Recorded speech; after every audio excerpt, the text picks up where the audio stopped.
In this video, I'm going to talk about just some venting, a little bit of everyday kind of thing. And I've been doing those more recently, and I never know which channel to put it on. One of mine is about narcissism, and since I live in Narcissism-Ville, like a vlog would just, could fit the channel. But at the same time, I usually don't do vlogs on this, on this channel. I'll probably put this on this channel. But, yeah, that made sense.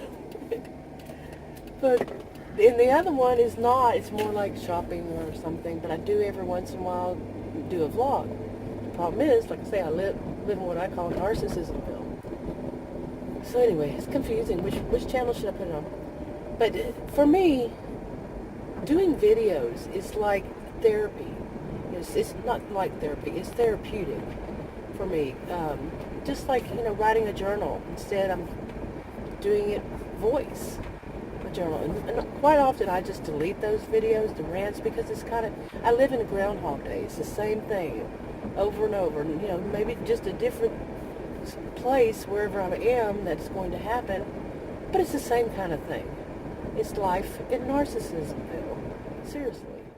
Okay, so anyway, this I'll rant about is kind of typical for me. Okay, I'm not new to this world. I know this happens, but this is increasingly happening in the area I live in. And it's just kind of an example, a little bit fictional, a little bit pretty much not. But like you go to a convenience store. Okay, you're going to a convenience store because it's convenient. It should be, right? And you're probably going to pay double, if not triple, the amount than you for whatever product than you would, in a regular grocery store. If it's some kind of grocery or something, gas and cigarettes, something like that. No, but yeah, like a soda or something, outrageous amount for it. And so you go in there and you think, it's in and out. You get in there and you pay for it and you go. You might have to wait in line. Imagine that you don't. You go get what you need and you go up to the cashier and there's no line, nobody else there. And the two cashiers are chit-chatting with one another about the music playing overhead, on the speaker or whatever. They're chit-chatting about what it reminds them of. And they see that you walk up, but they don't really acknowledge it, They see you, but you're just standing there. You put your stuff on the counter, and maybe they'll say, okay, I'm putting this stuff on the counter, and you open up your purse. They're still not acknowledging that you're there. Okay, this has happened to me I don't know how many times. Seriously. I think I need new tires. This is a rough road all of a sudden. Anyway, so you go in there, and, they're not acknowledging you, and you say, okay, I'm ready to check out. It should be obvious. You're standing there with your items on the counter in front of the cashier. But you say in a nice tone, okay, I'm ready.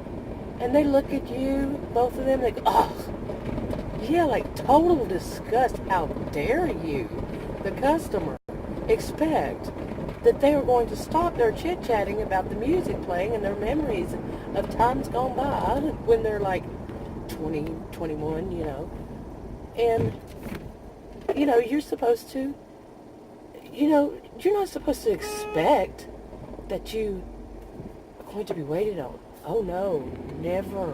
You're just a customer. I think you just witnessed a little bit of Narcissism-Ville.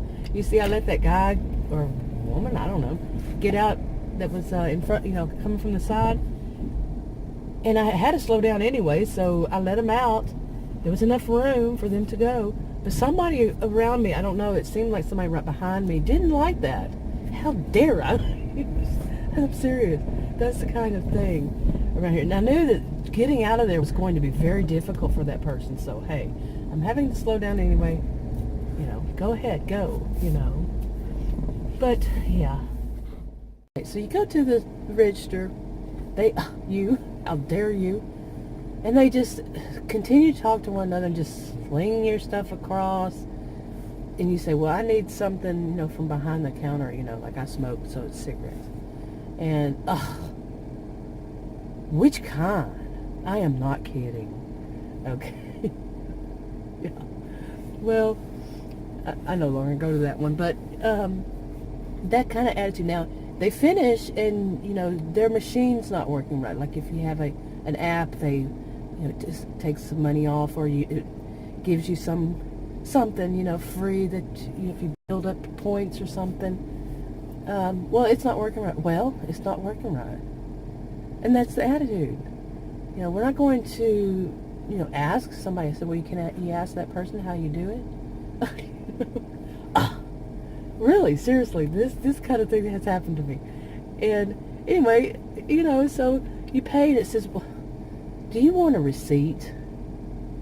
Well, yeah, that'd be nice. Okay, so I turn, then you turn around, and there's a long line behind you. Shouldn't have been. It's a convenience store. You should have been in there and got it.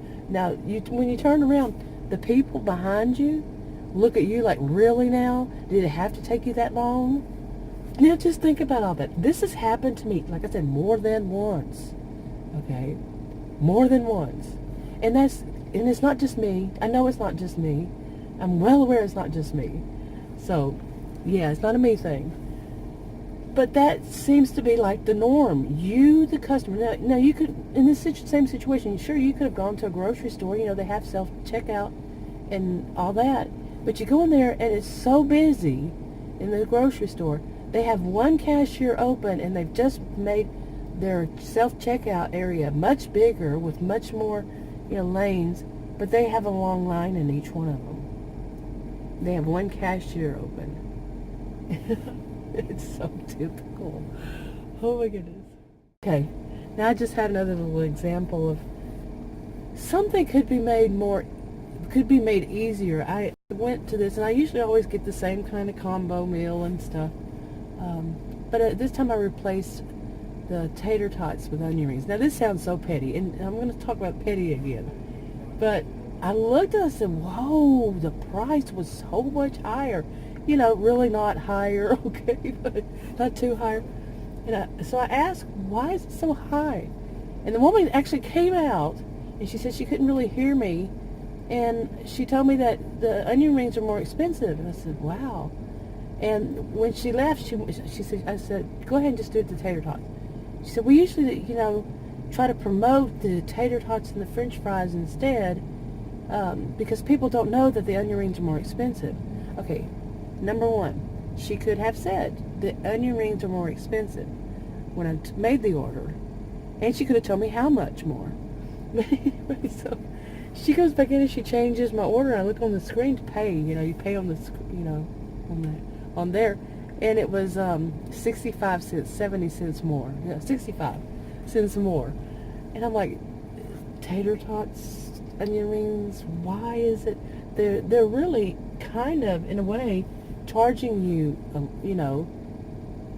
Basically, what? Really?